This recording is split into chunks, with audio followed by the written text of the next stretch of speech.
વલસાડના અબ્રામાની 22 વર્ષીય યુવતીએ આત્મહત્યા કરતા દુષ્પ્રેરણાનો ગુનો નોંધી પોલીસે પ્રેમીની અટક કરી। 1.5 વર્ષ અગાઉ વલસાડના અબ્રામા રહેતી 22 વર્ષીય યુવતીએ ઇન્સ્ટાગ્રામ પર મિત્રતા બાદ પ્રેમ સંબંધ બાંધી લગ્નની લાલચ આપ્યા બાદ અચાનક પ્રેમીએ વલસાડની પ્રેમિકાને દુષ્કર્મની ફરિયાદમાં સમાધાન કર્યા બાદ પ્રેમીએ લગ્ન કરવાની ના પાડતા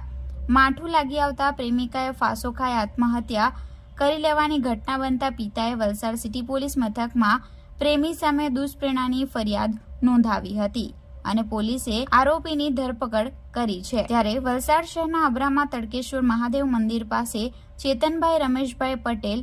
પત્ની રીના, દીકરો નિકુંજ અને દીકરી સૂચિ ઉંમર વર્ષ 22 સાથે રહે છે। સૂચિ ફેશન ડિઝાઇનરનો કોર્સ કર્યા બાદ વલસાડના લીલાપુર કોસ્ટલ હાઈવે પર આવેલી ઇમ્પિરિયલ એપાર્ટમેન્ટમાં દુકાન ભાડે રાખી ફેશન નામની લેડીઝ ગાર્મેન્ટની દુકાન ચલાવતી હતી। સૂચિએ પોતાના પરિવારના સભ્યોને જણાવ્યું કે ઇન્સ્ટાગ્રામ ઉપર મયુર અરવિંદ ધોડિયા પટેલ રહે બીનાનગર અબ્રામા વલસાડ સાથે સંપર્કમાં આવતા એકબીજાને પસંદ કરે છે। સૂચિ અને મયુર પટેલ એક જ સમાજના હોવાથી અને એકબીજાને પસંદ કરતા હોવાથી બંનેના લગ્ન કરવા માટે પરિવારના સભ્યોએ મયુરના પિતા અરવિંદભાઈ અને માતા શારદાબેન પટેલને મળ્યા બાદના સંબંધો અંગે જાણ કરતા તેઓના લગ્ન દિવાળી બાદ કરવાનું નક્કી કર્યું હતું। દિવાળી બાદ લગ્ન નહીં થતા 14 જાન્યુઆરી મકર સંક્રાંતિ બાદ કરવાનું જણાવ્યું હતું। ધીરે ધીરે પ્રેમી મયુરે સૂચિને ફોન કરવાનું અને મળવાનું બંધ કરી દીધું હતું, જે બાદ તારીખ 17/1/2024ના રોજ સૂચિને મયુરના માતા અને